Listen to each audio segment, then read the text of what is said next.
Hi అండి. మా చెట్టు బీరకాయ చూసారు కదా ఎంత పొడవు వచ్చిందో. ఆ తుక్కు కూడా నేను సాధారణంగా పడేయనండి.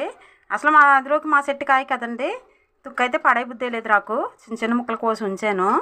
ఇది మిక్సీలో వేసి పొట్టు కింద కోరి చేస్తానండి. ఇదిగోండి అల్లం ముక్కలు, ఇదిగో పచ్చిమిరపకాయ ముక్కలు, ఉల్లిపాయ ముక్కలునండి. ఇదిగోండి చూసారా పొట్టు కింద అయిపోయింది ఇది. ఇది తాలింపు పెట్టుకుంటే చాలా బాగుంటుందండి ఎప్పుడు కింద పెట్టుకుంటేనే.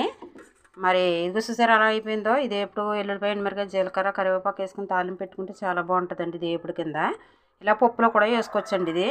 నేను ఇక సాధారణంగా పడేయనండి బీరకాయ తొక్కలు ఎప్పుడు కూడా. ఇందులో ఒక మా చెట్టు కాయ కదండి, పచ్చడన్నా చేస్తానండి. ప్రతి కాయ తొక్కలు ఎప్పుడు కూడా పడేయనండి, పచ్చడి చేస్తాను. మరి ఈరోజైతే ఏదో వెరైటీ చేయాలనుకుంటున్నాను. వెరైటీ ఎలా ఉంటుందో టేస్ట్ చేసాక మీకు చూపిస్తానండి. ఎప్పుడు చేయలేదండి ఇది. ఇదిగోండి బీరకాయ అయితే పొట్టు కింద చేసేస్తాను కదండి. అల్లం ఇది మిక్సీ పట్టేసాను. మరి ఉల్లిపాయ ముక్కలు, ఇదిగోండి ఉల్లిపాయలు పచ్చిమిరపకాయలు, అంటే పకోడీ చేద్దామని చెప్తున్నానండి. అయ్యేదాకా మీకు చెప్పకూడదనేసి అయిగోండి శనగపిండి వేసి ట్రై చేద్దాం, పకోడీ చేద్దాం. ఎలా ఉంటుందో చూద్దాం. ఈసారి రుచిగా ఉంటే మళ్ళీ ఇంకోసారి చేసుకోవడానికి అవకాశం ఉంటుంది. మీ అందరు కూడా టేస్ట్ చేయొచ్చు ఇలాంటిది. ఇంకొంచెం సాల్ట్ వేసాను. మరి పకోడీ అయితే వేస్తానండి. ఇదిగోండి పకోడీ అయితే వేస్తున్నాను. మా టేస్ట్ ఎలా ఉంటుందో మేము చేసాక టేస్ట్ ఎలా ఉంటుందో మీరు కూడా చేసుకుంటారు. కానీ బీర పొట్టుతో ఇదే ఫస్ట్ సారి అన్ని పకోడీ అనేది చేయటం. మరి టేస్ట్ ఎలా ఉంటుందో చూసాక నేను చెప్పాక మీరు కూడా రెడీ చేసుకుంటారు కానండి. ఓకేనండి. ఇదిగోండి పకోడీ అయితే చూసారు కదా, బీరకాయ పొట్టుతో పకోడీ అండి. ఎప్పుడు వినలేదు, ఎప్పుడు చేయలేదు కూడానండి. ఈసారి నేను చేశాను.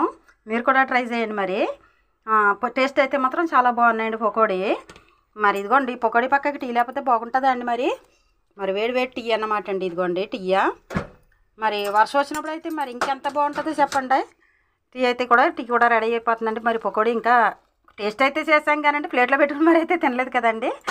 మరి ప్లేట్లో పెట్టి కూడా టీ తాగితే పకోడీ తినేయచ్చండి. మరి టేస్ట్ అయితే చూసేయచ్చు. ఇంకా టేస్ట్ చేసాక కుదరలేం కదండి. టీ అయితే ఇదిగోండి టీయా పకోడీ రెడీ అయిపోయిందండి.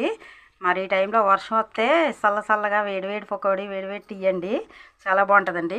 ఈ ప్లేట్ ఏంటనుకుంటున్నారా, సిల్వర్ ప్లేట్ అన్నమాట అండి. సిల్వర్ సామాను అంటే మా అమ్మకి చాలా ఇష్టం అండి. మా అమ్మ ఎక్కువ సిల్వర్ సామానుతో వాడిది అనమాట అండి. ఆ సిల్వర్ ప్లేట్ మా అమ్మయ్యే నేను తెచ్చుకున్నాను అన్నమాట అండి. సిల్వర్ ప్లేటు చూడండి. మరి వెండిలో మెరిసిపోతుంది. స్టీల్ ప్లేట్ అనుకుంటారేమో, కానీ స్టీల్ ప్లేట్ కాదండి, సిల్వర్ ప్లేటు. ఆ గరిటెలు కూడా మా అమ్మ ఇదిగోండి, మా అమ్మ ఇచ్చిన గరిటెలే నాకు. మరి సిల్వర్ గరిటె అనమాట అండి. అన్నం కలుపుకోవడానికి, రైస్ ఉడికినప్పుడు కలుపుకుంటాం కదండి, ఆ గరిటె అనమాట అండి సిల్వర్ గరిటె ఇది. మరి వేడివేడి పకోడీ వేడివేడి టీ టేస్ట్ చేసేద్దాం, టీ తాగేద్దామండి.